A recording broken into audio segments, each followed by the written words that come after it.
এই পৃথিবীতে এমন কোনো জাতি নাই, এমন কোনো কওম নাই যে জাতির নিকটে, যে কওমের নিকটে আল্লাহ তাআলা নবী রাসূল প্রেরণ করেননি। আল্লাহ তাআলা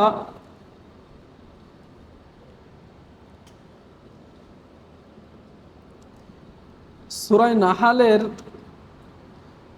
৩৬ নম্বর আয়াতে জানিয়েছেন, ওয়ালাকাদ বাআসনা ফি কুল্লি উম্মাতির রাসূলা, যে আমি প্রতিটি কওমের নিকটেই আমি রসুল প্রেরণ করেছিলাম।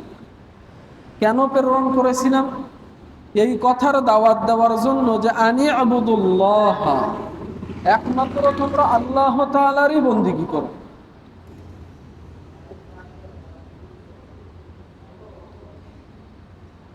আনি আবুদুল্লাহ, যে তোমরা আল্লাহ তাআলারই বন্দেগী করো, একমাত্র আল্লাহ তাআলার ইবাদত করতে হবে। যেমন আমাদের রাসূলুল্লাহ সাল্লাল্লাহু আলাইহি ওয়াসাল্লাম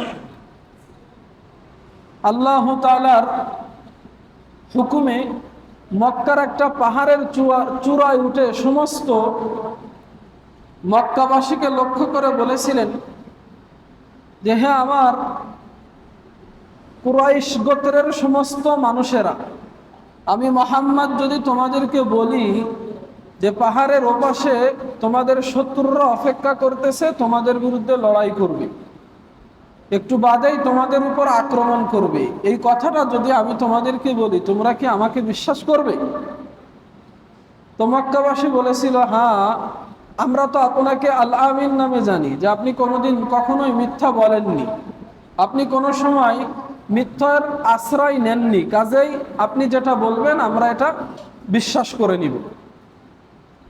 তখন রাসূলুল্লাহ সাল্লাল্লাহু আলাইহি ওয়াসাল্লাম তাদেরকে বলেছিলেন, তোমরা যদি আমাকে এমনই বিশ্বাস করে থাকো, তো আমি সেই মুহাম্মদ ইবনে আব্দুল্লাহ হয়ে আমি মুহাম্মাদুর রাসূলুল্লাহর সাক্ষ্য দিতেছি যে আমাকে আল্লাহ তাআলা রিসালাতের দায়িত্ব দিয়ে দুনিয়াতে পাঠিয়েছেন, তোমরা আমাকে নবী রূপে গ্রহণ করে নাও এবং একমাত্র আল্লাহ পাক রব্বুল আলামিনের বন্দেগী করো। এ কথাই শুধু আমাদের রসুল দাওয়াত দিয়েছেন এমনটা না, আদম পয়গম্বর থেকে শুরু করে আমাদের রসুল পর্যন্ত লক্ষাধিক নবী রাসূলকে আল্লাহ তাআলা পাঠিয়েছিলেন এই একটি কথার দাওয়াত দেওয়ার জন্য, যে গোটা পৃথিবীর সমস্ত মানুষেরা তোমরা মাখলুকাতের ইবাদতের জিনজির থেকে তোমাদের গর্দানকে বাহির করে একমাত্র আল্লাহ তাআলারই ইবাদত করো। তো 14 নম্বর পারা সূরা নাহালের 36 নম্বর আয়াতে আল্লাহ তাআলা এই তথ্যই আমাদেরকে দিচ্ছেন যে প্রতিটি গোত্রের নিকটে, প্রতিটি কওমের নিকটেই আল্লাহ তাআলা রাসূল প্রেরণ করেছিলেন, বার্তা বাহক।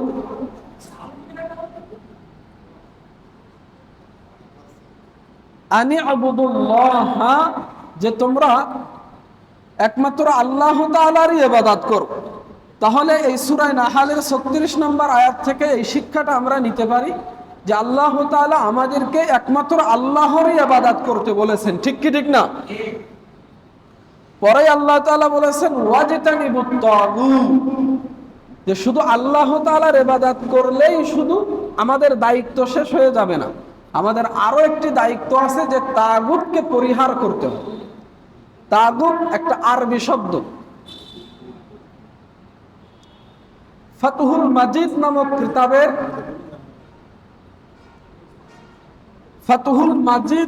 কিতাবের 15 নম্বর পৃষ্ঠার মধ্যে এই তাগুত শব্দের অর্থ করেছেন যে তাগুত ওই ব্যক্তিকে বলে অথবা ওই জাতিকে বলে যে ব্যক্তি বা যে জাতিরা আল্লাহ এবং আল্লাহর রসুলের বিধানকে বাদ দিয়ে মন গড়া বিধান দিয়ে বিচার করে। একটু বুঝবার বিষয়, আল্লাহ এবং আল্লাহর রাসূলের বিধানকে বাদ দিয়ে যারা মানব রচিত বিধান দিয়ে বিচার করে তাদেরকে বলা হয়েছে তাগুত। আর এই তাগুতকে আল্লাহ তাআলা পরিহার করতে বলেছে।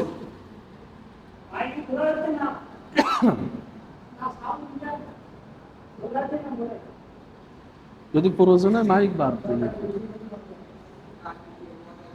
এজন্য এই আয়াত থেকে আমাদের শিক্ষা নিতে হবে, 1 নাম্বার, যে আল্লাহ তাআলা আল্লাহরই ইবাদত করতে বলেছেন এবং তাগুতকে পরিহার করতে বলেছেন। তাগুতের সংজ্ঞায় আমরা কি বুঝবো? যে বা যারা আল্লাহ তাআলার বিধান বাদ দিয়ে অন্য বিধান দ্বারাই বিচার করে। আল্লাহ তাআলার বিধান কি ভাই? আল্লাহর কোরআন। 7 আসমানের উপর থেকে আল্লাহ তাআলা কোরআনকে নাজিল করেছেন। কোরআন পূর্ণাঙ্গ জীবন ব্যবস্থা। কোরআন পূর্ণাঙ্গ জীবন ব্যবস্থা, কিয়ামত পর্যন্ত আনেওয়ালা সমস্ত মানুষের জন্য সংবিধান স্বরূপ কোরআনকে আল্লাহ তাআলা নাজিল করেছেন। তো যে জাতি এই কোরআনকে সংবিধান না মেনে মানব রচিত সংবিধান দিয়ে বিচার কার্য পরিচালনা করতেছে, দেশ পরিচালনা করতেছে, তারাই তাগুত। আর আল্লাহ তাআলা বলেছেন ওয়াজতানিবুত তাগুত ওয়াজতানিবু। এটা আমরে হাজির মারুফের সিগা। এটা বহু বছর আল্লাহ তাআলা আমাদেরকে ওয়াজতানিবুত তাগুত, যে তোমরা তাগুতকে পরিহার করো, আদেশ করেছেন। এটা আমর, এটা আমাদের উপর ওয়াজিব। আমরের সিগা দ্বারা ওয়াজিব, উজুব মানে প্রমাণিত হয়। এবার আমাদের লক্ষণীয় যে তাহলে তাগুত কারা? তাগুত তারাই যারা মানব রচিত সংবিধান দিয়ে দেশ পরিচালনা করে। কথাটা বুঝতেছেন? Abraham Lincoln, George Washington, Karl Marx, Lenin, মাংসেটনের তৈরি যে গণতন্ত্র, সমাজতন্ত্র, জাতীয়তাবাদ, ধর্ম নিরপেক্ষতা, প্রত্যেকটাই মানব রচিত। ঠিক কি ঠিক না? আর এই মানব রচিত সংবিধান দিয়ে যারা আল্লাহর জমিনে আল্লাহর কোরআনকে সংবিধান হিসাবে গ্রহণ না করে, কোরআনকে আল্লাহ তাআলা পূর্ণাঙ্গ জীবন ব্যবস্থা হিসাবে প্রেরণ করেছেন, এই কোরআনকে পিছে ফেলে যারা মানব রচিত গণতন্ত্র, সমাজতন্ত্র, জাতীয়তাবাদ, ধর্ম নিরপেক্ষতা দিয়ে দেশ পরিচালনা করতেছে, তারা তাগুত। আর তাগুতকে পরিহার করা আমাদের জন্য ওয়াজিব। ঠিক কি ঠিক না? তো আমরা যদি আল্লাহ তাআলার ইবাদত করি, করতে বলেছেন, আমরা এটা মানতেছি, আল্লাহর বন্দেগী করতেছি, 5 ওয়াক্ত নামাজ পড়তেছি, রমজান মাসে রোজা রাখতেছি, যাকাত দিতেছি, হজ্জে বাইতুল্লাহ করতেছি, সব মানলাম, কিন্তু তাগুতকে পরিহার করলাম না। এমন মানুষকে আমি নেতা রূপে গ্রহণ করেছি, এমন মানুষের পিছনে আমি জানমাল ব্যয় করতেছি যে মানব রচিত সংবিধানকে বাস্তবায়ন করবার জন্য মেহনত করে, যে মানব রচিত গণতন্ত্র, সমাজতন্ত্র, জাতীয়তাবাদ, ধর্ম নিরপেক্ষতা আল্লাহর জমিনে, বাংলার এই জমিনে প্রতিষ্ঠিত করবার জন্য সংগ্রাম করে। আমি তার সাথে তাল মিলায় আমিও সংগ্রাম করলাম, তাহলে আমি আল্লাহর এই হুকুমটাকে অমান্য করলাম কি করলাম না? তাগুতকে পরিহার করতে পারলাম না।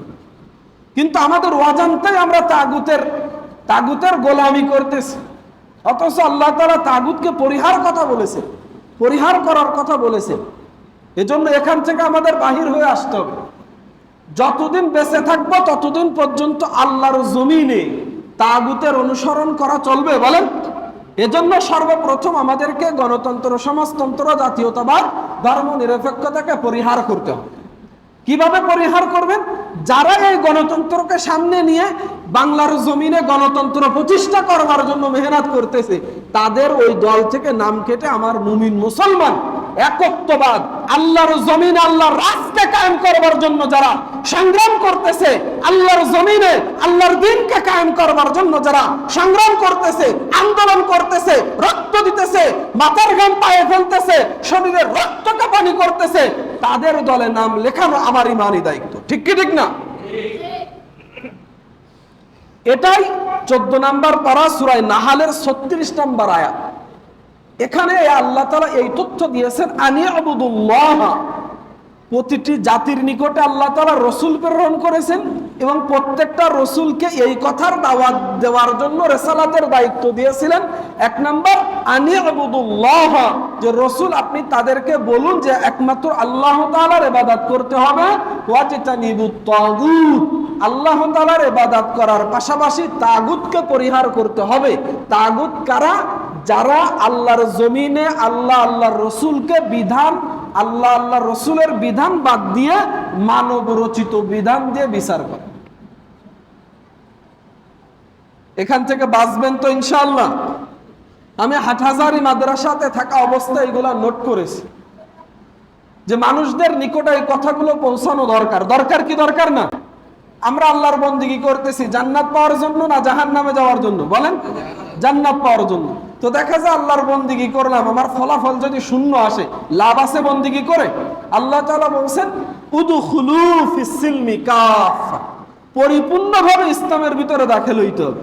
আমি আল্লাহর ইবাদত করলাম, তাগুতকে আমি পরিহার করলাম না, আমি কোশ্চিন কালেও জান্নাতে যেতে পারবো না। তাগুতকে পরিহার করতে হবে। আর মানব রচিত, এই যে 2-3 দিন আগে যে তারেক মনোয়ার সাহেব যে আসলেন, উনি ওখানে বলেছিলেন যারাই মানব রচিত সংবিধান দিয়ে বিচার করে তারা প্রত্যেকেই কাফের। এটা আল্লাহর কোরআনে আছে। যারা মানব রচিত সংবিধান দিয়ে বিচার কার্য করে তারা কাফের, তারাই জালেম, তারাই ফাসিক। এজন্য ভাই এ থেকে আমাদের বাঁচতে হবে, এটা আল্লাহ তাআলার হুকুম। পরে আল্লাহ তাআলা বলেছেন ফামিনহুম মান হাদাল্লাহু, রাসূলরা দাওয়াত দিয়েছেন, যারা বার্তাবাহক তারা মানুষের কাছে দাওয়াত দিয়েছিলেন। তো তাদের মধ্যে থেকে কিছু মানুষ এমন ছিল যে নবীদের দাওয়াতকে গ্রহণ করেছিল। তাদের সামনে প্রতিবন্ধকতা ছিল, তাদের সামনে বাধা ছিল। রাসূলুল্লাহ সাল্লাল্লাহু আলাইহি ওয়াসাল্লাম মক্কার কাফেরদের কাছে যখন কালেমার দাওয়াত দিয়েছিলেন, যে বলেছিলেন ইয়া আইয়ুহান নাস কুলু লা ইলাহা ইল্লাল্লাহ তুফলিহুন, গোটা পৃথিবীর সমস্ত মানুষেরা তোমরা এ কথার সাক্ষ্য দাও যে আল্লাহ ব্যতীত বিধান দেওয়ার কোনো মালিক নাই, আল্লাহর জমিনে আল্লাহর বিধানই চলবে। লা ইলাহা ইল্লাল্লাহ, আল্লাহর বিধান ছাড়া দুনিয়াতে কোনো বিধান থাকতে পারে? আল্লাহ ছাড়া ইবাদতের উপযুক্ত কেউ নাই। তাদের সামনে কি প্রতিবন্ধকতা ছিল? মক্কার জমিনের পরিবেশ ছিল যে আবু জাহেল সরদার ছিল, সে কাফেরদের বড় লিডার ছিল। যখন কেউ কালেমা পড়ে মুসলমান হয়ে যাইতো, তার উপরে অত্যাচার স্টিম রুলার চালানো হইতো। হতো কি হতো না? তাদের সামনে তারাই মূর্তিকে এত ভালোবাসতো, কাবা শরীফের ভিতরে 360টা মূর্তি ঢুকাইছিল। তারা বাপ দাদা 14 পুরুষ পর্যন্ত, তারা দীর্ঘদিন, তাদের পূর্বপুরুষ দীর্ঘদিন ধরে মূর্তি পূজা করেছে। তো বাপ দাদার কাছ থেকেই তারা ওই মূর্তি পূজার ধর্ম পাইছিল। তো রাসূল যখন মূর্তি পূজাকে বাদ দিয়ে একত্ববাদী আল্লাহ তাআলার বন্দেগী করতে বলেছিলেন, তাদের সামনে বাপদাদা 14 পুরুষের যে ধর্ম ওটা ত্যাগ করতে হয়েছিল। হয়েছিল কি হয়েছিল না? বহু কষ্টের একটা বিষয় ছিল ভাইজান। এজন্য তাদের সামনে অনেক প্রতিবন্ধকতা ছিল, আমাদের সামনেও প্রতিবন্ধকতা আছে। দেখা যায় তাগুতের যে সংজ্ঞা আমি আপনাদের সামনে তুলে ধরলাম, এই তাগুতের মধ্যে আমার এমন একজন নেতা পড়ে গিয়েছে যে নেতাকে আমি অন্তর থেকে ভালোবাসি। আমি এমন একটা দলের কর্মী, বহুদিন ধরে আমার সেই যৌবন কাল থেকে বার্ধক্যে উপনীত হয়েছি, সেই দলের অনুসরণ করি, সেই দলের আমি একজন কর্মী। কিন্তু আল্লাহর কোরআন বলেছেন ওয়াজতানিবুত তাগুত, যে ওই তাগুতকে পরিহার করতে হবে। যে ব্যক্তি বা যে নেতা নেত্রী আল্লাহর জমিনে আল্লাহর দ্বীন ইসলাম কায়েম করবার জন্য সংগ্রাম করে না, বরং আল্লাহর জমিনে মানব রচিত গণতন্ত্রকে প্রতিষ্ঠা করবার জন্য সংগ্রাম করে, তাকে পরিহার করা ওয়াজিব। ঠিক কি ঠিক না ভাই? এজন্য এ থেকে আমাদের বাঁচতে হবে। তো যারা রাসূলুল্লাহ সাল্লাল্লাহু আলাইহি ওয়াসাল্লামের ডাকে সাড়া দিয়ে কালেমা গ্রহণ করেছিলেন, মূর্তি পূজা ছেড়ে দিয়েছিলেন, তাগুতকে ছেড়ে দিয়েছিলেন, ওই মক্কার ভিতরে কিন্তু মানব রচিত সংবিধান চলত। মক্কার যত মুশরিক ছিল, আবু জাহেল, আবু লাহাব, উতবা, শাইবা, ওয়ালিদ ইবনে মুগীরা, কুফফারে মক্কা, সবাই তাদের একটা সংবিধান ছিল, তাদের একটা সংবিধান ছিল, প্রতিষ্ঠিত সংবিধান। সেই সংবিধানের বিরুদ্ধে আল্লাহর কোরআন নাজিল হয়েছে। আল্লাহর কোরআন যখন আসছে, রাসূল কোরআন দিয়ে জিন্দেগি চালানোর কথা বলেছেন, নিজের পরিবার, নিজের সমাজ, নিজের রাষ্ট্র চালানোর কথা বলেছেন। তো আবু জাহেল, উতবা, শাইবা, ওয়ালিদ ইবনে মুগীরা, কুফফারে মক্কা ওই আল্লাহর কোরআনের সংবিধান বিরোধিতা করেছে। সাহাবায়ে কেরামকেও কষ্ট হয়েছে যে তাদের ওই সংবিধান ছেড়ে, তাদের ওই মানব রচিত তন্ত্র মন্ত্রকে ছেড়ে আল্লাহর কোরআনকে সংবিধান রূপে গ্রহণ করতে তাদেরও অনেক কষ্ট করতে হয়েছে, অনেক মুজাহাদা করতে হয়েছে, অনেক পরিশ্রম করতে হয়েছে। ঠিক তেমনি ভাবে ভাই আমাদেরও আল্লাহর জমিনে আল্লাহর দ্বীনকে সংবিধান হিসাবে কায়েম করবার জন্য আমাদেরও কষ্ট করতে হবে, আমাদেরও মুজাহাদা করতে হবে।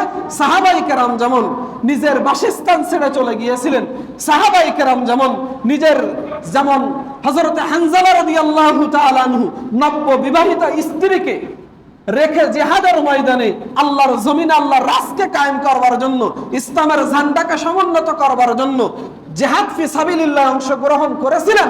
আমাদেরও ঠিক তেমনি ভাবে হানজালা রাদিয়াল্লাহু তাআলা আনহু আদর্শিত হয়ে আমাদেরও জিহাদের ময়দানে যাইতে হবে, আমাদেরও রাজপথে নামতে হবে, আমাদেরও সংগ্রাম করতে হবে, আমাদেরও ঘাম ঝরাইতে হইবে, আমাদেরও বুকের তাজা রক্ত দিতে হবে, প্রয়োজন হইলে অন্যের রক্তও ঝরাইতে হবে। ঠিক কি ঠিক না? সাহাবায়ে কেরাম যেমন ইসলামের জন্য রক্ত দিয়েছেন, রাসূলুল্লাহ সাল্লাল্লাহু আলাইহি ওয়াসাল্লাম যেমন ইসলামের জন্য তায়েফের জমিনে রক্ত ঝরিয়েছিলেন, উহুদের মাঠে দান্দান মোবারক শহীদ করেছিলেন, লোহার টুপি রাসূলুল্লাহ সাল্লাল্লাহু আলাইহি ওয়াসাল্লাম মাথার মধ্যে ঢুকে দিয়েছিল, সাহাবায়ে কেরাম যেমন রক্ত দিয়েছেন, ঠিক তেমনি ভাবে সাহাবায়ে কেরাম প্রয়োজনে কাফেরদের হত্যা করেছে, রাসূলুল্লাহ সাল্লাল্লাহু আলাইহি ওয়াসাল্লাম প্রয়োজনে কাফেরদের হত্যা করেছে। ঠিক কি ঠিক না? ইসলামের জন্য রক্ত দেওয়া যেমন জরুরি, রক্ত নেওয়াটাও জরুরি। ঠিক কি ঠিক না ভাই? এজন্য রসুলের জামানায় যারা রসুলের কথা মতো ছেড়ে ওই মক্কার আবু জাহেল, আবু লাহাব, উতবা, শাইবা, ওয়ালিদ ইবনে মুগিরা, কুফফারে মক্কার সংবিধানকে পিছনে ফেলে আল্লাহর কোরআনকে সংবিধান রূপে গ্রহণ করেছিল। আল্লাহ 14 নম্বর পারা সূরা নাহালের 36 নম্বর আয়াতে বলেন যে ফামিনহুম মান হাদাল্লাহু, তাদের মধ্যে থেকে ওই মক্কার কিছু মানুষদেরকে আল্লাহ তাআলা হিদায়াতের শোভা দিয়ে, হিদায়াতের মতো বড় নিয়ামত দিয়ে দুনিয়া এবং আখিরাতের জীবনকে সফলতার চূড়ান্ত শিখরে পৌঁছে দিয়েছিলেন। সুবহানাল্লাহ বলেন, জোরে আওয়াজ করে বলেন সুবহানাল্লাহ। আপনারা কি আমার কথা কষ্ট পান? না ভাই, কষ্ট নিয়েন না। আমি এখনো পড়ালেখা করতেছি, আপনাদের দোয়ায় হাটাজারিতে থাকা অবস্থায় যে সামনে পরীক্ষার পর আমরা ছুটি পাবো, বাড়িতে এসে আমার পরিবার বা আমার এই আপনজনদেরকে এই কথাগুলো আমি শোনাবো, আমার পূর্ব প্রস্তুতি নেওয়া যে না, কোরআনের এই কথাগুলো মানুষের নিকটে পৌঁছানো দরকার। কারণ কোরআনের পথে চলে, কোরআনের জন্য, ইসলামের জন্য যদি আমি কোনো উপকার না করতে পারি, আমার দ্বারা যদি ইসলামের কোনো উপকার না হয়, তাহলে আমার পুরা জীবনটাই ব্যর্থ। ঠিক কি ঠিক না? প্রত্যেকটা মানুষের জন্য একই কথা ভাই। আপনি চিন্তা করুন, আপনি প্রতিদিন কাজকর্ম করতেছেন, পরিবার পরিজন নিয়ে আপনি সুন্দরভাবে সুখে হোক দুঃখে হোক সংসার জীবন পার করতেছেন, কিন্তু আপনি কি একটিবারও চিন্তা করে দেখেছেন এই দুনিয়াতে কি আল্লাহ তাআলা আপনার জন্য এতটুকুই দায়িত্ব দিয়ে পাঠিয়েছেন? আমি 5 ওয়াক্ত নামাজ যদিও পড়ি, রমজান মাসে রোজা রাখতেছি, এর দ্বারা আমার উপকার হবে, কিন্তু আমি এমন প্রতিদিন কি এমন কিছু কাজ করতেছি যে কাজের দ্বারাই ইসলাম ধর্মের উপকার হইতেছে? আল্লাহ তাআলা উখরিজাত লিন-নাস কুনতুম খায়রা উম্মাহ উখরিজাত লিন-নাস, আল্লাহ তাআলা সূরা বাকারার মধ্যে বলেছেন সম্ভবত যে আমি গোটা পৃথিবীর সমস্ত মানুষ তোমাদেরকে, আখিরি জামানার পয়গম্বর তোমাদেরকে পাঠিয়েছি উখরিজাত লিন-নাস, মানুষের কল্যাণের জন্য, যাতে মানুষের কাছে তুমি এমন বার্তা, এমন কথাগুলো পৌঁছায় দাও যে কথা, যে বার্তার মাধ্যমে মানুষের উপকার হয়, ঈমান আমলের বরকত হয়। ঠিক কি ঠিক না? এজন্য এমন কিছু কাজ আমাদের করা দরকার। তো ভাই, তো কাফেরদের মধ্যে থেকে যারা রাসূলুল্লাহ সাল্লাল্লাহু আলাইহি ওয়াসাল্লামের কথা মানে নাই, যারা ওই তাগুতকে পরিহার করে নাই, আমরা অনেক সময় মনে করি যে আবু জাহেল মনে হয় আল্লাহ তাআলাকে মানতো না, আবু লাহাব মনে হয় আল্লাহ তাআলাকে মানতো না। তা কিন্তু না। আবু জাহেল, উতবা, শাইবা, ওয়ালিদ ইবনে মুগিরা প্রত্যেকেই আল্লাহ তাআলাকে রব হিসাবে মানতো, কিন্তু রব হিসাবে মানার পাশে ওই 360টি মূর্তির পূজা করত, মানে আল্লাহ তাআলার সঙ্গে অংশীদার সাব্যস্ত করত। আমরা যে কালেমা পড়ি লা ইলাহা ইল্লাল্লাহ, আল্লাহ ব্যতীত কোনো ইলাহ নেই, এটাই তো আমাদের সাক্ষী নাকি? এটাই আমাদের শাহাদা। এই শাহাদা যে দেয়নি, সে মুসলমান ঘরে জন্মগ্রহণ করার পরেও সে মুশরিক, সে মুসলমান ঘরে জন্মগ্রহণ করার পরেও সে কাফের। ঠিক কি ঠিক না? তো আবু জাহেল এক আল্লাহ বিশ্বাসী ছিল, কিন্তু লা ইলাহা ইল্লাল্লাহ বিশ্বাসী ছিল না। সে পাশাপাশি ওই মূর্তিদের উপাসনা করত, এ কারণে সে মুশরিক। এই তথ্যটা আমি কিভাবে পাইলাম? 21 নম্বর পারা সূরা লুকমানের 21 নম্বর পারা সূরা লুকমানের 25 নম্বর আয়াতে আল্লাহ তাআলা বলেছেন وإن سألتهم من خلق السماوات والأرض ليقولن الله قل الحمد لله بل أكثرهم لا يعلمون। আল্লাহ তাআলা রাসূলকে বলেন যে রাসূল, আপনি যদি এই মক্কার সমস্ত কাফেরদেরকে, আবু জাহেল, উতবা, শাইবা, ওয়ালিদ ইবনে মুগীরা, কুফারে মক্কার সমস্ত কাফেরদেরকে যদি আপনি প্রশ্ন করেন আসমান কে বানাইছে, জমিন কে বানাইছে, সমস্ত কুল কায়নাত কে বানাইছে, তারা চিৎকার করে বলতে বাধ্য হবে যে আল্লাহ বানাইছে। সুবহানাল্লাহ বলবেন না? তো আবু জাহেলও এক আল্লাহ বিশ্বাসী ছিল, কিন্তু ওই তাগুতকে পরিহার না করার কারণে আবু জাহেল ওই যে মূর্তি পূজা করত, এই মূর্তিটাও এক প্রকার তাগুত, পরিহার না কারণে তারা ধরা খেয়ে গেছে, তারা চিরস্থায়ী জাহান্নামী। ঠিক কি ঠিক না? এজন্য তারা জাহান্নামী হয়ে গেছে। পরে এই আয়াতের শেষে আল্লাহ তাআলা বলেছেন ওয়ামান মিনহুম মান হাক্কাত আলাইহি দালালা, যে আবু জাহেলের মতো যারা আল্লাহর কোরআনকে মেনেছিল না, আল্লাহর কোরআনকে সংবিধান হিসেবে গ্রহণ করে নাই, তাদের উপর আল্লাহ তাআলার ক্রোধকে তারা ওয়াজিব করে নিয়েছিল, তারা চিরস্থায়ী জাহান্নামী। আর শেষে গোটা পৃথিবীর সমস্ত মানুষদেরকে আল্লাহ তাআলা একটা সূক্ষ্ম একটা কথা বলেছেন। সেই কথা হলো যে ফাসিরু ফিল আরদি ফানজুরু কাইফা কানা আকিবাতুল মুকাদ্দিবিন। আল্লাহ তাআলা গোটা পৃথিবীর সমস্ত মানুষদেরকে লক্ষ্য করে বলেছেন যে তোমরা আমার জমিন খুবই প্রশস্ত, তোমরা এই জমিনে বিভিন্ন জায়গায় সফর করে করে দেখো, যারা আল্লাহর কোরআনকে মিথ্যা বলেছিল, যারা আল্লাহর জমিনে আল্লাহর দ্বীনকে কায়েম করতে যারা চেয়েছিল, তাদের উপরে যারা অত্যাচার স্টেম রুলার চালিয়েছিল, তাদের শেষ পরিণতি কি হয়েছে এটা ঘুরে ঘুরে তোমরা দেখো। আদেশটা কার? আল্লাহর জমিনে সফর করে করে জালেমদের শেষ পরিণতি কি এটা দেখার হুকুম কে দিয়েছেন? আমাদের আকাবিররা বলে গিয়েছেন, যদি তোমরা যিনি মুসা আলাইহিস সালামের বিরুদ্ধে সংগ্রামে নেমেছিল তার নাম কি? ফেরাউন। ফেরাউনের শেষ পরিণতি কি হয়েছে এটা যদি দেখতে চাও তাহলে লোহিত সাগরে চলে যাও। ঠিক কি ঠিক না? হযরত ইব্রাহিম আলাইহিস সালামের বিরুদ্ধে লড়েছিল নমরুদ, নমরুদের শেষ পরিণতি কি হয়েছে? তার মিশরে গেলে তার শেষ পরিণতি কি হয়েছে দেখা যাবে কি যাবে না? লূত আলাইহিস সালামের কওমের শেষ পরিণতি কি হয়েছিল এটা যদি দেখতে চাও তাহলে যে ডেড সি, মৃত সাগর, এটা কোন দেশে অবস্থিত? এটা আমার জর্ডান দেশে অবস্থিত। ওখানে গেলে আমরা এটা দেখতে পারবো কি পারবো না? ঠিক তেমনি ভাবে যুগে যুগে যারা ইসলামের বিরুদ্ধে কাজ করেছে তাদের শেষ পরিণতি যদি দেখতে চান তাহলে বিভিন্ন দেশে নবী রাসূলের জামানায় যারা অপদস্থ হয়েছিল, ইসলামের বিরুদ্ধে যারা কাজ করেছিল, সেখানে যেতে হবে কি হবে না? আজকে এই মজলিস থেকে আমি বলতে চাই, গোটা পৃথিবীর যত ইতিহাস রয়েছে এটা অনেক পুরাতন ইতিহাস, এটা ইতিহাসের পাতায় স্বর্ণ অক্ষরে লেখা আছে। তবে আপনারা একেবারে তরুতাজা ইতিহাস যদি দেখতে চান, যারা ওলামায়ে কেরামের বিরুদ্ধাচার করেছিল, যারা বাংলার জমিনে ওলামায়ে কেরামের উপরে, মুসলমানদের উপরে অত্যাচার স্টিম রোলার করে চালিয়েছিল, তাদের শেষ পরিণতি যদি দেখতে চান বাংলার জমিনে চলে আসুন। দেখবেন তাগুত শেখ হাসিনা সরকার, মোদির পাঁচটা গোলাম শেখ হাসিনার সরকারের কি পরিণতি হয়েছে এটা আপনারা বাংলাদেশে দেশে এসে দেখে যান। ঠিক কি ঠিক না? কথা বলেন, ঠিক কি ঠিক না? এর আগেও বলেছিলাম ইন্নাহু লা ইফলিহুজ জালিমুন, আল্লাহ তাআলা বলেছেন যে যারা জুলুম করছে আর করবে তারা কোনোদিন সফল হতে পারবে। আদেশটা কার? একথা বলেছেন কে? আল্লাহ তাআলাই বলেছেন। আল্লাহ তাআলা ধরে না, ধরলে আর ছাড়ে না।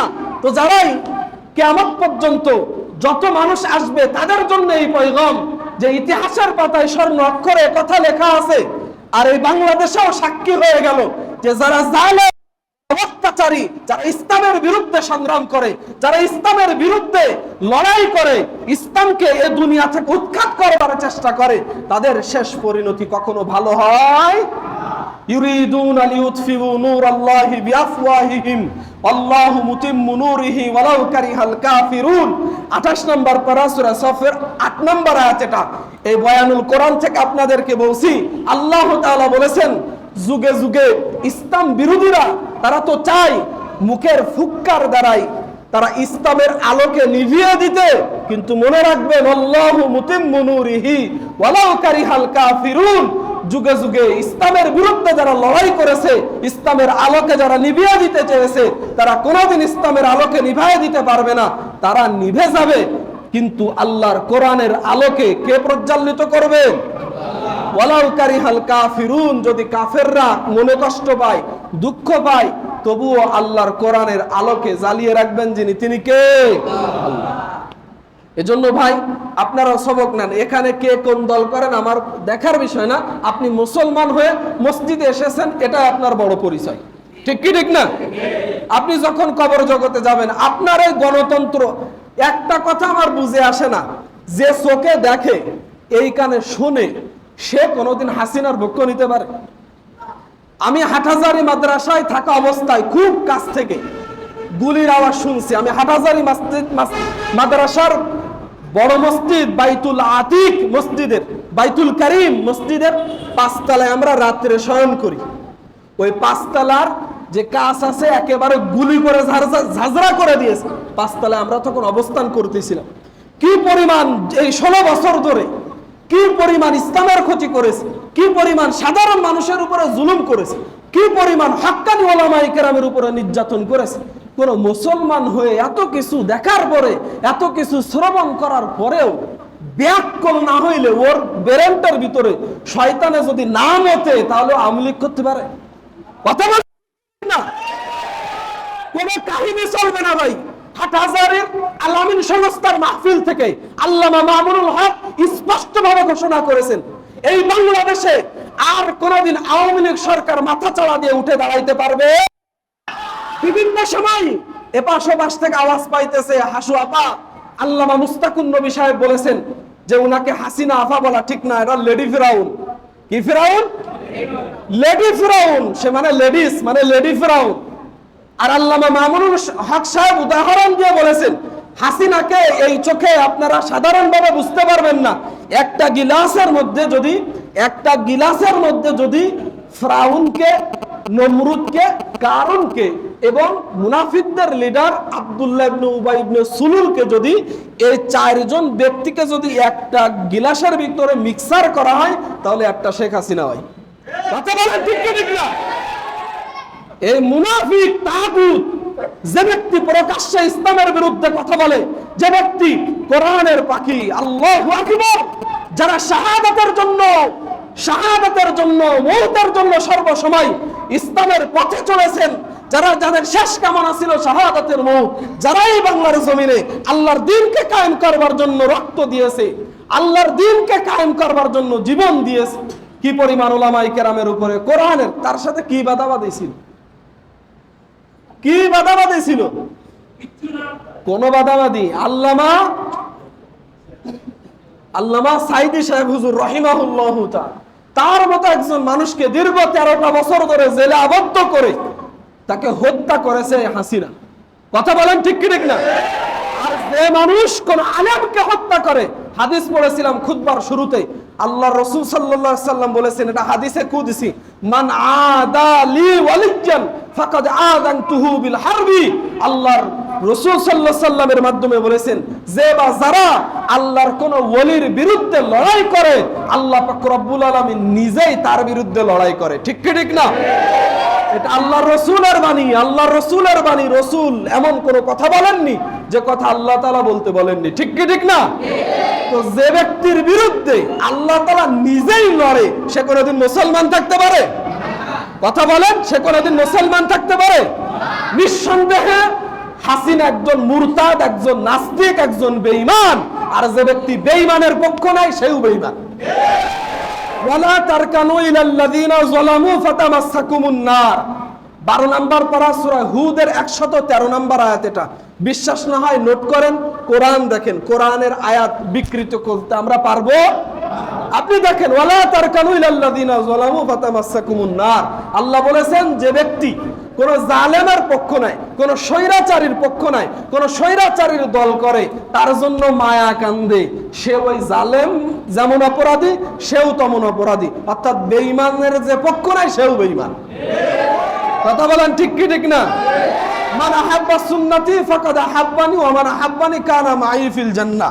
রাসূল বলেছেন যে ব্যক্তি আমি মুহাম্মদকে ভালোবাসবে সে আমার সঙ্গেই জান্নাতে থাকবে। ঠিক কি ঠিক না? আল মারউ মা মান আহাব্বা, রাসূলের হাদিস। যে ব্যক্তি এই দুনিয়াতে যাকে নেতা হিসাবে গ্রহণ করবে, যাকে নেত্রী হিসাবে গ্রহণ করবে, কোরআনের থেকেও নেতা নেত্রীর কথাকে প্রাধান্য দিবে, সে ওই বেঈমানের সাথেই তার হাসর নাসর হবে। ইয়াওমা নাদউ কুল্লা উনাসিম বিইমামিহিম। 15 নম্বর পারা সূরা বনী ইসরাঈলের 172 নম্বর আয়াতের শুরুতে আছে এটা। ইয়াওমা নাদউ কুল্লা উনাসিম বিইমামিহিম, যে কিয়ামত, ইয়াওমা মানে কিয়ামতের দিন, নাদউ আল্লাহ বলেন আমরা ডাকবো, কুল্লা উনাসিম, নাস মানে মানুষ, উনাস হলো বহুবচন তাসগীর, যে প্রতিটি মানুষকে আমি কিয়ামতের দিন ডাকবো বিইমামিহিম। ইমাম মানে কি ভাই? নেতা, তার নেতার সঙ্গে। তাই আপনি মুসলমান হয়ে মসজিদে আসছেন, আমি মুসলমান হয়ে আপনার হিতাকাঙ্ক্ষী হয়ে আমি আপনাকে রাহনুমাই করতেছি, ভাই ওই দল থেকে ফিরে আসুন যারা জুলুম করে, ফিরে আসুন, এটা আপনার ইমানি দায়িত্ব। যদি মানেন 14 নম্বর পারা সূরা নাহালের 36 নম্বর আয়াতে আল্লাহ তাআলা জানিয়েছেন, যদি মেনে দ্বীন ইসলামকে গ্রহণ করো, নামাজ কালাম পড়ো, সঠিক পথে থাকো, তাগুতকে পরিহার করো, তবে মান হাদাল্লাহু, যাদেরকে আল্লাহ তাআলা হিদায়াত দিয়েছেন তাদের অন্তর্ভুক্ত হতে পারবা। আর যারা হিদায়াত নিয়ে কবর জগতে যাবে তাদের দুনিয়া এবং আখিরাতের জীবনকে আল্লাহ তাআলা জান্নাত দিয়ে ধন্য করে দিবেন। সুবহানাল্লাহ বলেন। এজন্য আল্লাহ তাআলা আমাদের সকলকে এই কথাগুলোর উপরে আমল করার তৌফিক দান করুন। সকলে বলেন আমিন।